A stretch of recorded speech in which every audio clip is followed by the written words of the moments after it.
This is a podcast by the Straits Times.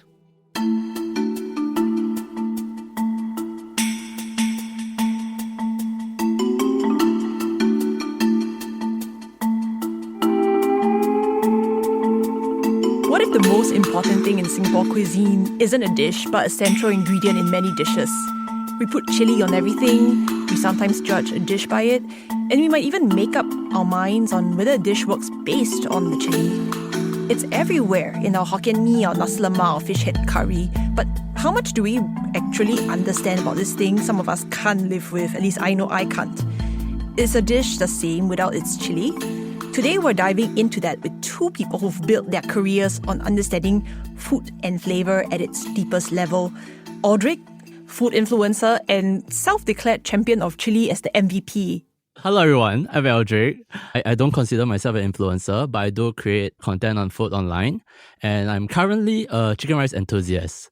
So I'm going around Singapore and the countries in the region to look for the best chicken rice. Cool. Tell us more about it later. And of course, Schira Hassan, private chef who calls it the soul of Malay cooking, if I'm not wrong, as you, I'm sure, reimagine it for a modern palate. Hi, Schira. Hello, everyone. Okay, I think my life has been a series of questions and exploration as well.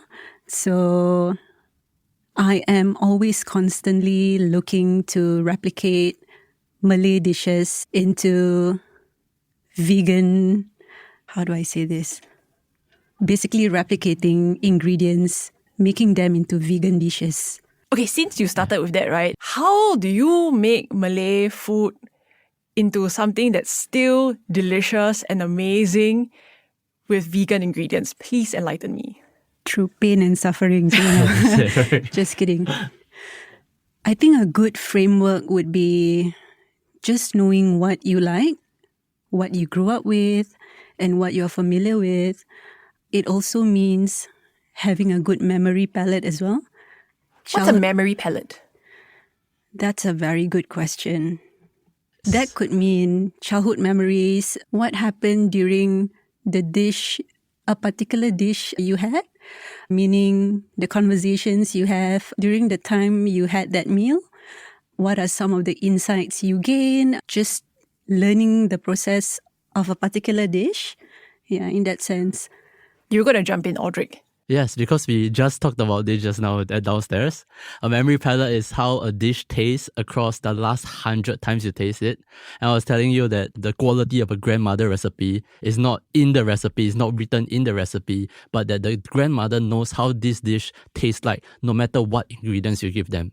So they know when they are cooking, when they taste a little bit, oh, this is heading in the wrong direction, I need to steer it right back. And this comes from the experience of making the same dish 100 times. So maybe give Schira a bit of context, right? Yeah. We were talking about how I'm Peranakan, and the irony is Peranakans have the most ridiculous standards for cooking food. And if you don't peel more finely, if you don't pound more finely, something is wrong. And the standards are so high, but no recipe is ever written down. So you got to cook by flavor and taste almost and adjust as you go along, which is horrible because there are so many ingredients just to make the rempah, just to make the sambal is, oh my goodness, it's a mind-boggling thing. But, for you, when you cook, you said memory palette. But does every dish then come out really tasting the same? Okay. With my process, I try to dissect it in a way where not only it works for me, but trying not to veer too much from what it's supposed to be. So back to your point, Suling, when you mentioned about not having recipes written down, I think that's the best part because the outcome would be up to your interpretation. So it's freestyle in that sense. It also speaks of your character as well, what's being presented onto the plate, which makes a good conversation starter, I feel. I think with cooking, there's a lot of intuition at play in that sense when we speak of freestyling. So this also comes with experience on what ingredients complements which ingredients. Yeah. So what do you think, Alderic? I like that Okay, as a home cook's perspective, I cook for fun myself. I don't like to follow recipes because when you cook recipes, it's a good training wheel. But when you cook recipes, you are sort of cooking with your head down. You're sort of like walking without seeing where the direction is. Whereas if you cook and taste the ingredients and move with it, right, you need to cook while looking up, if that analogy makes sense. Bringing the conversation back to Chilli, right? I mean, I'm curious then, because you also cook for people who might not be Singaporean. Do you have to adjust your cooking in order to cater to them? I guess what I'm asking is, do you have to make it less spicy? I do actually. 90% of my clients, they have a certain endurance for spice. Yeah. So I need to be cognizant about, because Malay taste bud lah. Malay taste bud, we have that endurance, and I think it's just through exposure and training, I would say, not wanting to miss out on what other siblings are eating and, FOMO a bit. So that in itself. Do you have a competition in the past as well? Like when you were kids, how hot you can eat? Not chili per se, but competition in everything else. Sibling rivalry.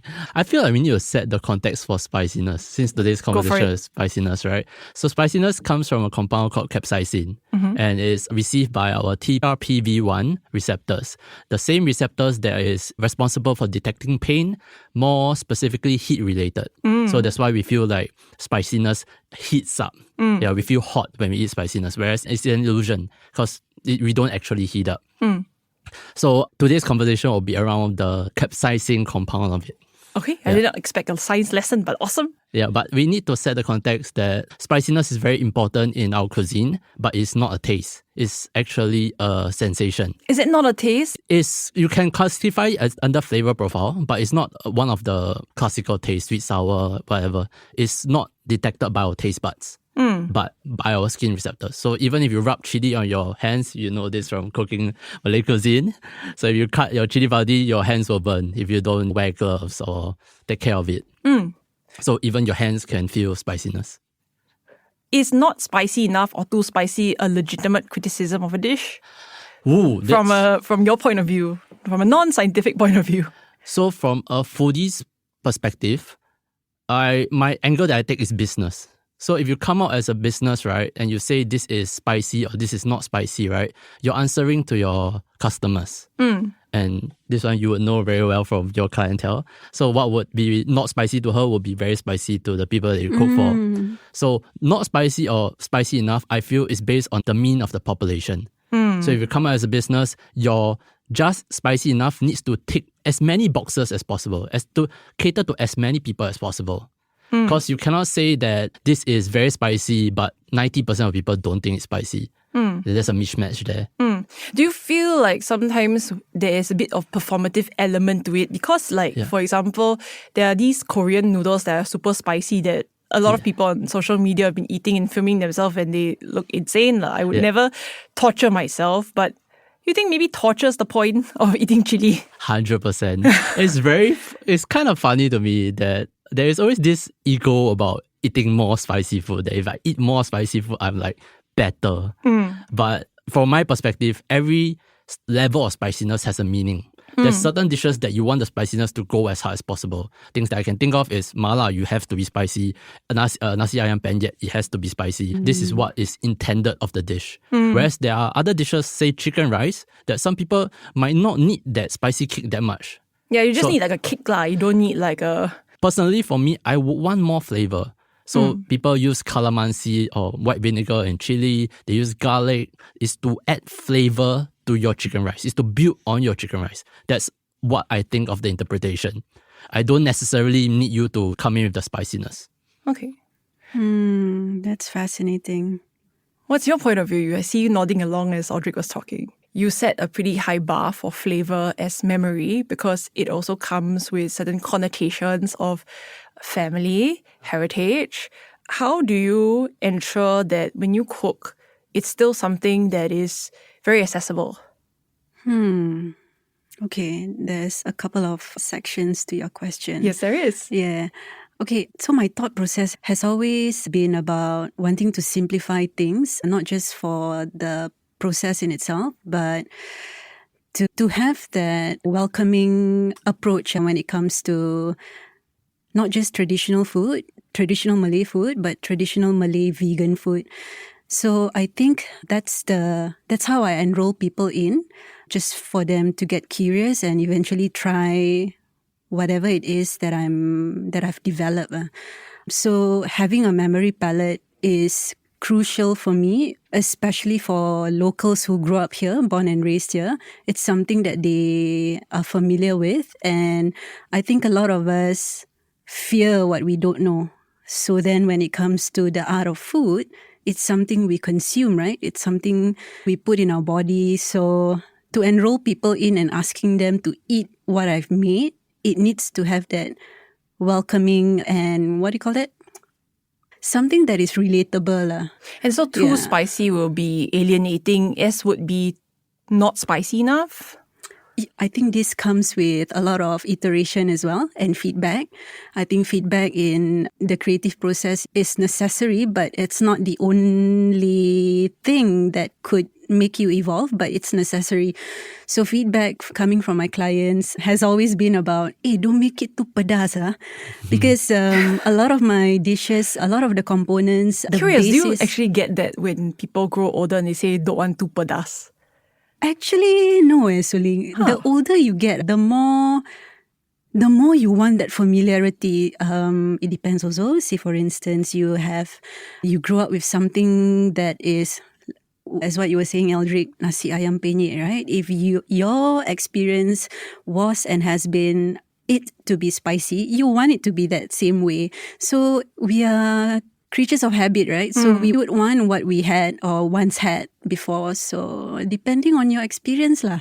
Yeah, that I would say. So it's interesting because like we've been talking about how it's pretty like messy, step-by-step kind of process and trial and error. But do you think that at the end of the day, when you say it must taste familiar, we're actually reaching towards a very fixed formula? Whereas for food, there has to be a certain level of adventure and newness to it. Like, how do you reconcile these two things, right? What do you think, Audrey? I mean, you taste food all the time. What are you looking for? Are you looking for something familiar or are you looking for something that's different and causes you to think differently? There's a time and place for both.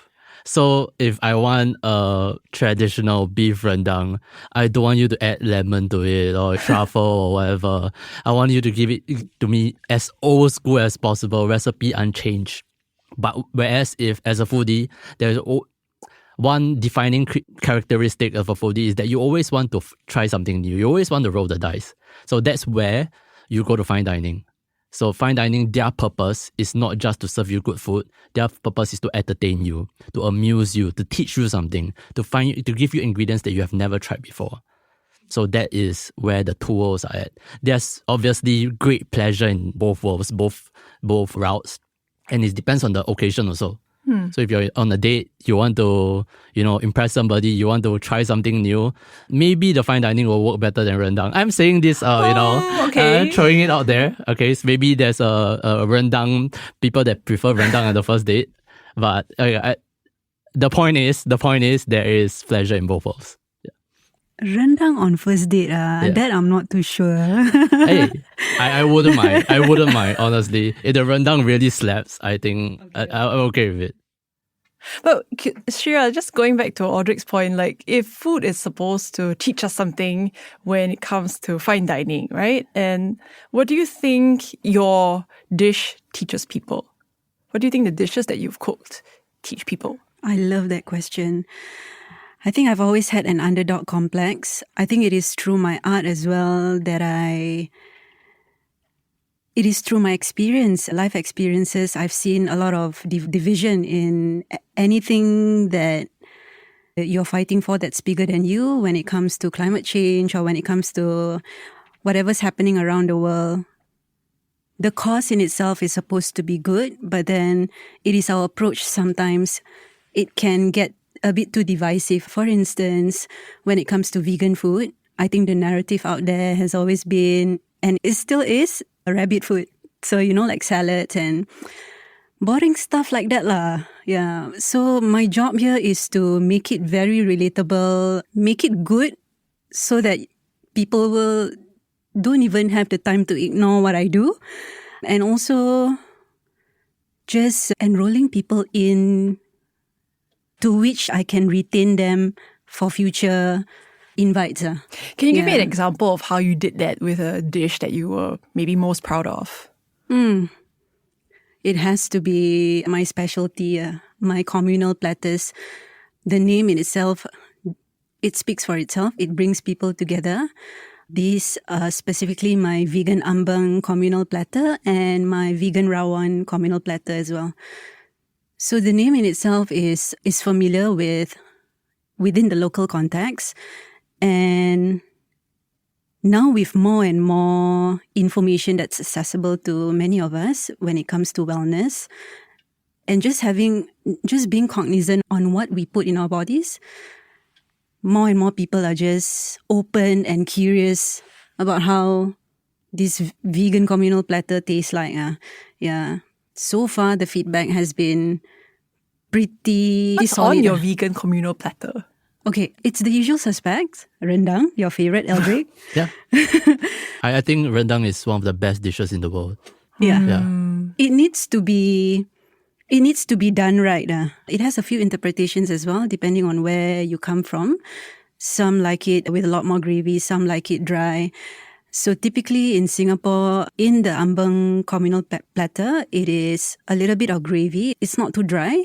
That, and you would have lemak chili padi, which I've substituted the chicken to banana blossoms. And the other main component would be can you help me out here, Alderic? Rendang, lemak chili padi. Oh, I'm a bit blank at the moment. Tauhu Oh yes, sambal goreng. Thank you, Alderic. Yeah. So it's sambal goreng. This comprise of tofu, tempeh, long beans, and the base is aromatics. Basically, the main dishes in this communal platter requires aromatics. Yeah. This brings me to another question, which is is good taste the opposite of healthy? Oof. That's a solid question. Good taste. Good taste? I mean, there's a bit of a sin in it. When you taste like the butter, or you taste a bit more salt than there should be in your potato chips. I'm not saying that potato chips are good food. I'm just saying that it tastes kind of the opposite of being healthy, which is also supposed to be, in my mind, and probably the bad narrative, that is bland, right? You think of immediately of nothing about vegan food, but just good food is supposed to be bland. My short answer is no. No? Okay, why not? You say first, then Audrey say. Okay, I think because we are creatures of habit, so we would go for the most convenient, most fast, most quick thing that is easy to reach. So I think when it comes to food, it's also equivalent to the state of mind that we are in as well. I think when we villainize the process of our choices, we can easily fall down the rabbit hole of just disqualifying to want to even be curious about healthy food. So that's one thing. Yeah, I would say potato chips are good only if it's eaten close to its natural state. That I would say. It's the lesser of the two evils. If you cook your own potato chips, then you just whack all the salt you want lah. But you still cook your own potatoes ma. So to me, it's always choosing the lesser of the two evils. If we are so hard on ourselves that we won't enjoy the whole idea of eating per se, and then it wouldn't evolve into wanting to have better potato chips.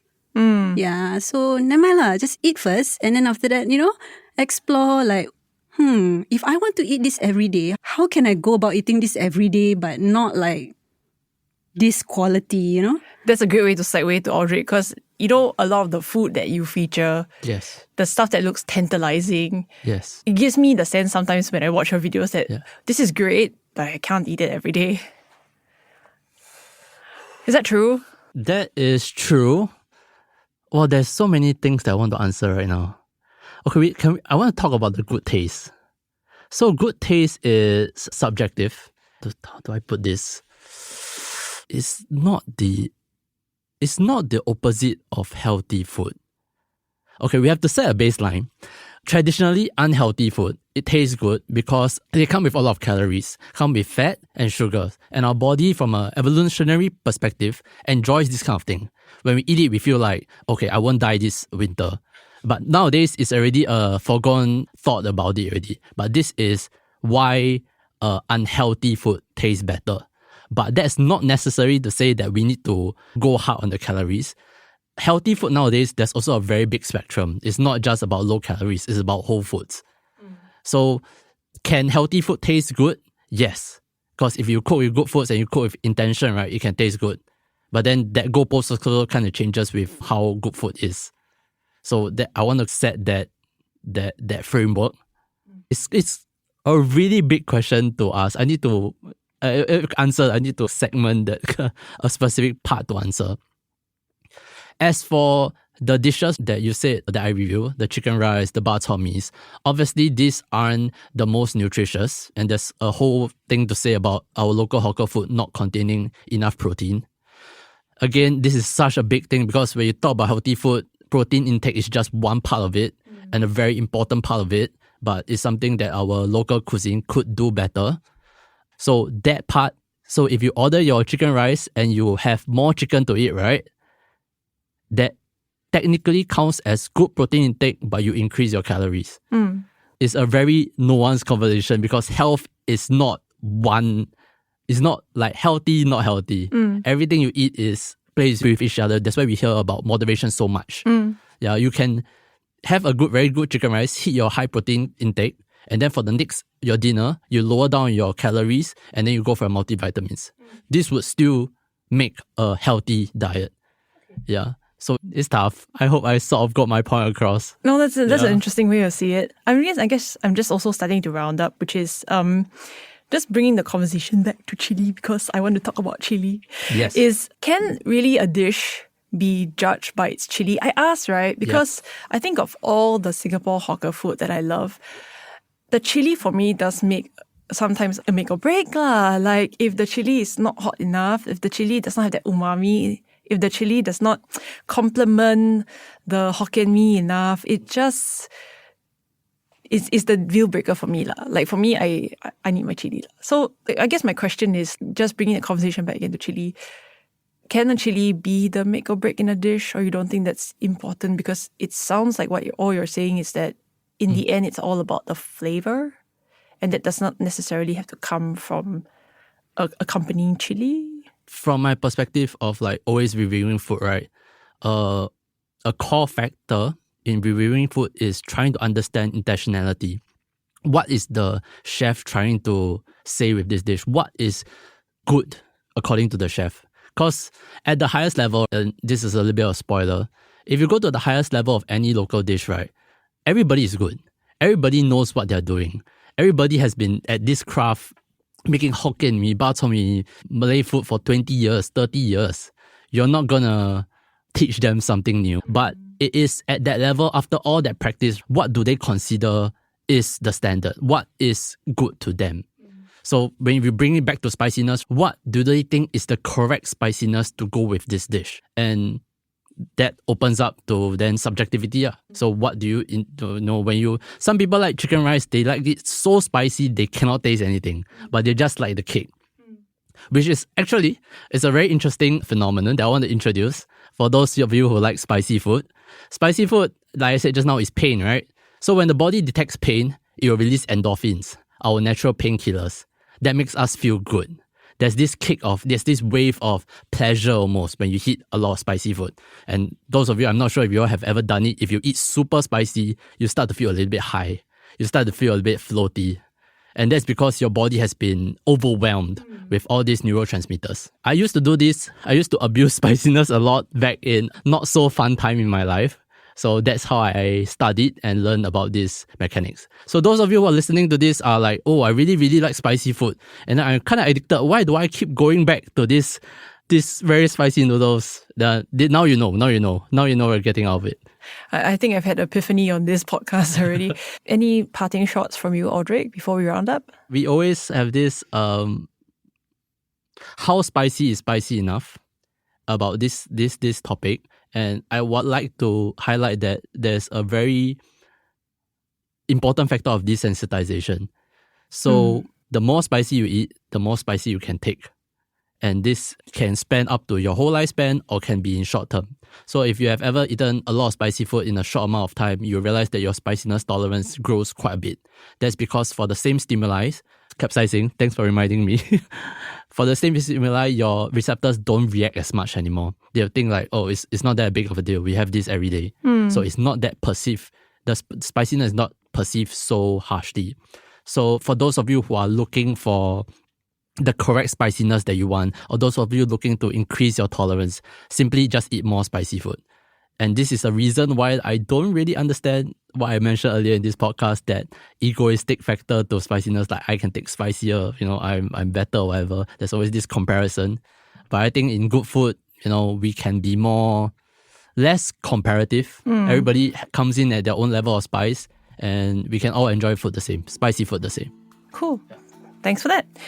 You've been listening to In Your Opinion, a podcast by the Straits Times. I'm Lin Suling, and this episode was edited by Hadiu Rahim.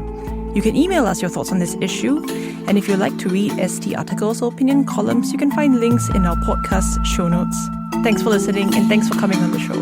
Thank you for having me. Send your feedback to podcast@sph.com.sg. Find us on Apple Podcasts, Spotify, or within our Straits Times app. Thanks for listening.